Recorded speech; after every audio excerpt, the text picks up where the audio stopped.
बड़ी खबर कोरोना संक्रमण के आंकड़ों को लेकर है। चौथा दिन है जब 1 लाख से कम आंकड़े सामने आए हैं संक्रमण के। देश भर में पिछले 24 घंटे में लगभग 91,000 नए मरीज हैं, 91,702, जबकि मौत का आंकड़ा चिंताजनक है। 3,403 लोगों की जान गई है। ठीक होने वाले मरीजों की संख्या 1,34,580 है।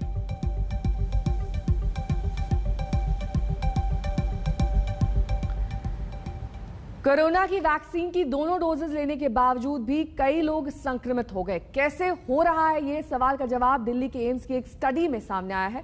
स्टडी के मुताबिक इसकी वजह है कोरोना वायरस का डेल्टा वेरिएंट, जो ज्यादा खतरनाक है। कोरोना महामारी की दूसरी लहर में कहर मचाने वाले कोरोना के किलर वेरिएंट की पहचान हो चुकी है।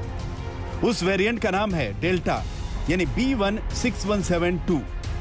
दिल्ली के एम्स में हुई वैक्सीन लेने के बावजूद संक्रमित होने वाले लोगों की जांच में पता चला है कि वैक्सीन ले चुके लोगों में संक्रमण के ज्यादातर मामलों के पीछे डेल्टा वेरिएंट है। कोविशील्ड और कोवैक्सीन के असर को डेल्टा वेरिएंट कम करके संक्रमित करने में सक्षम है। वैक्सीन की दोनों डोज लेने वाले 60% लोगों में, जबकि एक डोज लेने वाले 77% लोगों को कोरोना वायरस के डेल्टा वेरिएंट ने संक्रमित किया था।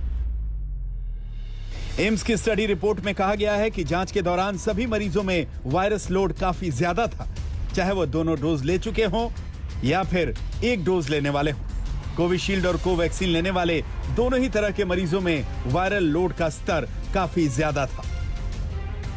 मेरा पर्पज ही स्टेब्लिश करने का था कि जो ब्रेक थ्रू इन्फेक्शन हो रहे हैं उनमें कौन सा ये है, तो वो प्रोपोर्शनल उन्होंने देखा है। इस स्टडी से इतना ही इन्फ्लुएंस ड्रा किया जा सकता है। वैज्ञानिकों के अनुसार डेल्टा वेरिएंट की वजह से ही दूसरी लहर में रोज 3-3 लाख से ज्यादा के मामले दर्ज किए गए। दक्षिण भारत में अभी भी सबसे ज्यादा केस सामने आ रहे हैं, इसमें भी डेल्टा वेरिएंट का ही हाथ है। कर्नाटक सरकार का दावा है कि राज्य में 93% कोरोना केस डेल्टा वेरिएंट से जुड़े हुए हैं। ऐसा नहीं है कि डेल्टा वेरिएंट ने सिर्फ भारत में ही कहर मचाया हो, बल्कि ये वेरिएंट दुनिया के करीब 53 देशों में मिल चुका है। यहां तक कि अमेरिका में भी ये वेरिएंट चिंता का सबब बना हुआ है। 8 जून को अमेरिकी राष्ट्रपति के ट्वीट में इसकी झलक मिलती है, जिसमें उन्होंने ब्रिटेन में डेल्टा वेरिएंट के संक्रमण से देश को आगाह किया है और अमेरिकी नागरिकों को वैक्सीन लगाने की नसीहत दी है। ब्रिटेन में तीसरी लहर के दौरान नए मामलों में 60% इसी वेरिएंट की वजह से उछाल आया है। ब्रिटेन में 12 से 20 वर्ष के लोग इस वेरिएंट से बहुत तेजी से संक्रमित हो रहे हैं, जिसकी वजह से ब्रिटेन ने तो 21 जून से लॉकडाउन खत्म करने के फैसले को भी टालने का मन बना लिया है।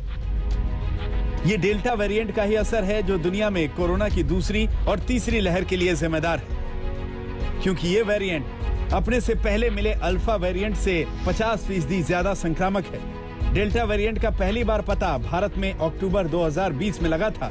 इस वेरिएंट को WHO ने बेहद घातक मानते हुए वेरिएंट ऑफ कंसर्न की श्रेणी में रखा है।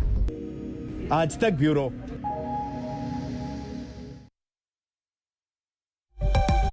फिलहाल रुकना होगा एक छोटे से ब्रेक के लिए। फौरन होंगे हाजिर कुछ और खबरों के साथ। देखते रहिए आज तक।